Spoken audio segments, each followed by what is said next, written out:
Bonjour. Lors du conseil municipal de novembre 2021, le maire a fait voter l'achat d'un terrain quartier Saint-François-la-Rèpe, soi-disant pour y faire une aire de loisirs et un parking éphémère, mais en réalité, le but était d'y faire une aire de grand passage pour les gens du voyage, en zone agricole inondable et classée par le parc naturel régional. Dans le projet de révision du PLU, la zone inondable a miraculeusement disparu et la zone agricole est devenue zone naturelle. Dans ce quartier, en cas d'inondation ou en cas d'incendie, comment se déroulera l'évacuation de tous les riverains? Avec 200 caravanes voulant également partir, vu l'étroitesse du chemin Sainte-Brigitte. Et même si des élargissements de voies sont prévus, les expropriations prendront des années. 2 ans après l'achat de ce terrain, 0 manifestation. Par contre, après le passage de seulement quelques caravanes, constatez l'état de saleté dans lequel le terrain a été laissé.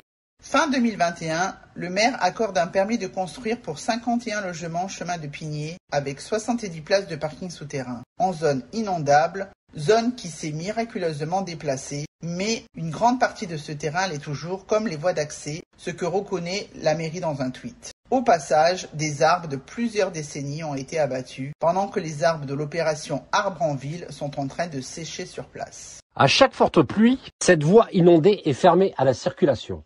Que se passera-t-il lors des prochaines inondations, quand les familles ne pourront plus sortir de chez eux ou accéder à leur logement? Les infos sur les derniers événements dus au changement climatique vous le prouvent tous les jours.